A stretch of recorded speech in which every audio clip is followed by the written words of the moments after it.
আসসালামু আলাইকুম। আজকের এই টিভিটার যে সমস্যা, আমি টিভিটা অন করতেছি।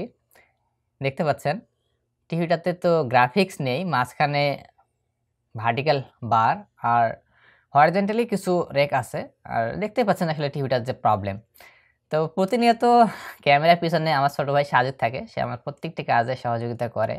তো আজকে আমি নিজেই ক্যামেরার পিছনে আছি আর আমার ছোট ভাই আপনাদেরকে দেখিয়ে দিচ্ছেন যে সমস্যাটা আসলে কোথায় এবং ডিসপ্লেতে কোথায় সমস্যা। আর আপনারা অনেকে আমার ঠিকানা জানতে চান এবং আমার সাথে যোগাযোগ করতে চান। আসলে ফোন নাম্বার আমি এখন বর্তমানে দেয়া বন্ধ করে দিচ্ছি। কারণ আপনারা অনেকে ফোন করেন। তো এই হচ্ছে আমার ঠিকানা। কিন্তু এত ফোন আমি আসলে রিসিভ করতে পারি না। এজন্য আন্তরিকভাবে দুঃখিত। আপনারা WhatsApp মেসেজে যোগাযোগ করবেন আমার সাথে। আমি সময় পেলে রিপ্লাই দেব। আর টিভিটার যে সমস্যা দেখতে পাচ্ছেন পুরা স্ক্রিন হোয়াইট। মানে কিছুক্ষণ পরে পুরা স্ক্রিন হোয়াইট হয়ে যাচ্ছে। আর উপরে এই যে আর নিচের যে রেকগুলো এগুলো কিন্তু আসলে সমস্যা হওয়ার কারণে হয়েছে হরিজন্টালি রেক এবং ভার্টিক্যাল রেকগুলো যেগুলো আসলো মানে অন করার সঙ্গেই। আর আমার দোকানটা খুব একটা বড় না। দেখতে পাচ্ছেন এখানে আমি কাজগুলো করি এবং আপনাদের জন্য ভিডিও করি এবং কাজগুলো দেখানোর চেষ্টা করি। আর অনেকে আমার কাছে কাজ শিখতে চাচ্ছেন। আসলে এত ছোট পরিসরে আমি আপনাদের কাজ শেখানোর মতো আসলে আমার এখানে পরিবেশটাই নাই। যার কারণে আমি সরাসরি আপনাদেরকে কাজ শেখাতে পারি না। তো দেখা যাক আমরা টিভির সমস্যার দিকে এগোই এবং এই সমস্যাটি আসলে কী করে রিপেয়ার করা যাচ্ছে আজকের ভিডিওতে আমি আপনাদের দেখাবো। তো চলুন তাহলে আমরা টিভিটা খুলে নেই। টিভিটা আমি খুলে নিলাম। এখানে ভিজিএইচ ভোল্টেজ দেখুন, এখানে দেখাচ্ছে 33 ভোল্ট। ভিজিএইচ 33 ভোল্ট, এটা ওকে আছে। ভিজিএল -6 ভোল্ট, এটাও ওকে আছে। আর এটা সিঙ্গেল কপের প্যানেল। আমি প্যানেলের ফ্রন্ট সাইড খুলে নিলাম। এই প্যানেলে কিন্তু সাইড কপ আছে। আর এখানে আসলে একটু দেখুন, হাত দিলেই স্ক্রিনে কিন্তু লাইনগুলো চলে আসলো। আর স্ক্রিনের অবস্থা দেখুন, পূর্বে যেমনটা দেখলেন ঠিক তেমনই আছে এখনও। আর এই কফে সম্ভবত কোনো প্রবলেম আছেই, কারণ হাত দিলে যেহেতু সমস্যা হচ্ছে। আমি এখানকার ভোল্টেজগুলো মেপে দেখে নিই। এখানে ভিজিএইচ ভোল্টেজ এটা কিন্তু আছে, আর এটা হচ্ছে ভিজিএল পয়েন্ট। হ্যাঁ, এখানে ভোল্টেজ থাকার কথা -6 ভোল্ট সেটা। তো এখানে ভোল্টেজ আসলে নেই, ভোল্টেজ দেখাচ্ছে না। এরপর এটা হচ্ছে ভিডিডি ভোল্টেজ। হ্যাঁ, এটা 3.3 ভোল্ট থাকার কথা, এখানে 3.2 ভোল্ট আছে। তার মানে এখানে এই লাইনটা ঠিক আছে। আচ্ছা, সবগুলো পয়েন্ট আমি মেপে দেখে নিচ্ছি। আর পাশে আপনাদেরকে আমি, এটা হচ্ছে সিকেভি ভোল্ট। আচ্ছা, আমরা গ্রাফিক্যাল ইন্টারফেসে যাই। আমি পাশে আপনাদেরকে হচ্ছে ডাটা শিটটা দিয়ে দিব, স্ক্রিনে দেখে নিন। এটা হচ্ছে সিকেভির যে সিগন্যাল মিটারে দেখাচ্ছে। হ্যাঁ, সিকেভি ভোল্টেজ আছে, আপনার ভোল্টেজও দেখছেন আর সিগন্যালও আছে। আচ্ছা, অন্যান্যগুলো দেখি। এর পাশে হচ্ছে এটা এসটিভি।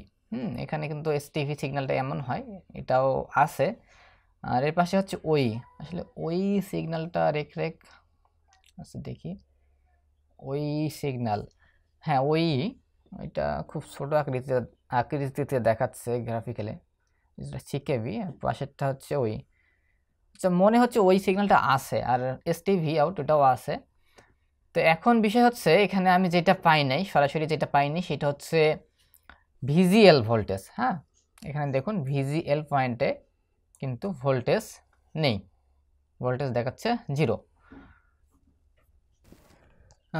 আমি ভিজিএল পয়েন্টে এখানে দেখুন একটা জাম্পার কানেকশন করে দিলাম টিকন বোর্ড থেকে। ভিজিএল যে টেস্ট পয়েন্ট, এখানে ভিজিএল লাইনটা জাম্পার কানেকশন করে দিলাম, যেহেতু ভিজিএল ভোল্টেজ পাইনি।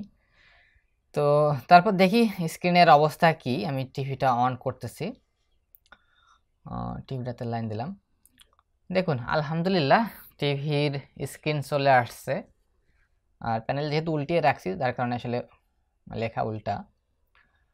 তো আসলে এখানে ভিজিএল লাইনটা কিন্তু মিসিং ছিল। আর উপরে যে এই রেকটা দেখতে পাচ্ছেন, এটা হচ্ছে প্যানেলে পার্মানেন্ট লাইন পড়ে গেছে। এই পিক্সেলগুলো ডেড হয়ে গেছে এবং পার্মানেন্ট এই লাইনটা পড়ে গেছে। এটা আসলে ওই রকমই থাকবে, ওইটা তো আর মেরামত করা যাবে না। আর স্ক্রিনে দেখতে পাচ্ছেন রাস্টার, নো সিগন্যাল। তো মূলত প্যানেলে ভিজিএল ভোল্টেজটাই মিসিং ছিল, আর বাকি সব সিগন্যালগুলো ওকে ছিল।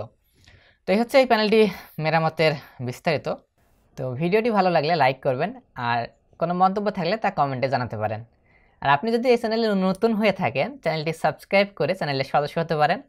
এই চ্যানেলে নিয়মিত ইলেকট্রনিক্সের খুঁটিনাটি এবং আদ্যপাত্য নিয়ে ভিডিও তৈরি করা হয়। আশা করছি ভিডিওগুলো আপনাদের ভালো লাগে এবং ভালো লাগবে, তাই চ্যানেলের সদস্য হতে পারেন। আর আমি কানেকশন করেছিলাম টিকন বোর্ডের এখান থেকে ভিসিএল ভোল্টেজটি সাইড কপে। তো এলইডি টিভিতে আসলে বিভিন্ন জায়গা থেকে বিভিন্ন রকম সমস্যা হতে পারে এবং টিভি না দেখে আসলে সমাধান সম্পর্কে কিছুই বলা সম্ভব হয় না। তো আজকের ভিডিওটি দেখার জন্য সকল সাবস্ক্রাইবার এবং ভিউয়ার্সদেরকে আবার ধন্যবাদ। সকলে ভালো থাকবেন, দেখা হবে আগামী ভিডিওতে। আল্লাহ হাফেজ।